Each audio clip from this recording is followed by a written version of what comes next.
நண்பர்களே, 1969ஆம் ஆண்டு ஜூலை மாதம் 16ஆம் நாள் மனிதகுலத்தையே ஆச்சரியப்படுத்திய ஒரு சம்பவம் நடந்தது. அன்றுதான் மனிதன் முதலில் நிலவில் காலடி எடுத்து வைத்தான்.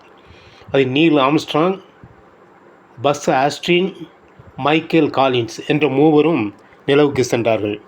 அதில் மைக்கேல் காலின்ஸ் தவிர மற்ற இருவரும் நிலவுக்கு உள்ளே போனார்கள்.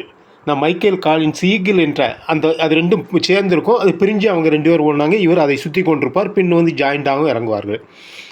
அப்படி சுற்றி கொண்டு இருந்த காலின்ஸு அப்படியே போகும்போது ஏதோ ஒரு சவுண்டு வந்திருக்கிறது, ஒரு ஒலி அவர் காதிலே விழுந்திருக்கிறது. கவனித்து பார்த்தால் அந்த சத்தத்தை எங்கேயோ கேட்டது போல் இருந்தது. அப்போதுதான் தெரிந்தது, அது பள்ளிவாசல்களில்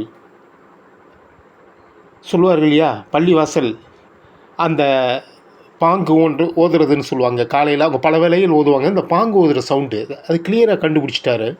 அவருக்கு ரொம்ப ஆச்சரியம். இங்கே எப்படிடா பள்ளிவாசல் ஓதி இந்த சத்தம் எப்படி வந்தது என்ற ஆச்சரியத்தோடு கேட்டார். பின்பு பணி முடிந்தது. கீழே இறங்கி வந்த பிறகு கடைசி காலத்தில் இந்த மைக்கேல் காலின்ஸ் வந்து வந்த பிறகு கொஞ்ச நாளில் அவர் இஸ்லாமியராக மாறிவிட்டார். இது எந்த அளவுக்கு உண்மை பொய் என்று தெரியவில்லை. நானும் இது படித்ததினால் இதுக்கு ஆதாரம் கேட்காதீர்கள். இதில் ஒரு செய்தியில் படித்தேன். இப்படி ஒரு சம்பவம் மிகவும் ஆச்சரியமாக இருந்தது. ஆனால் அவர் மைக்கேல் காலின்ஸ் வந்து கடைசி காலத்தில் இஸ்லாமியராக மாறியது ஓரளவுக்கு உண்மை. ஸோ இப்படி சம்பவம். இறைவன் எங்கும் இருப்பான், அவன் எந்த ரூபத்தில் இருப்பான். நாம் ஒருவருக்கொருவர் வெறுப்பை காட்டி தான் நாம் தான் ஏ இறைவன் ஓ இறைவன் என்று சொல்கிறோமே. எல்லா இறைவனும் ஒன்று தான்.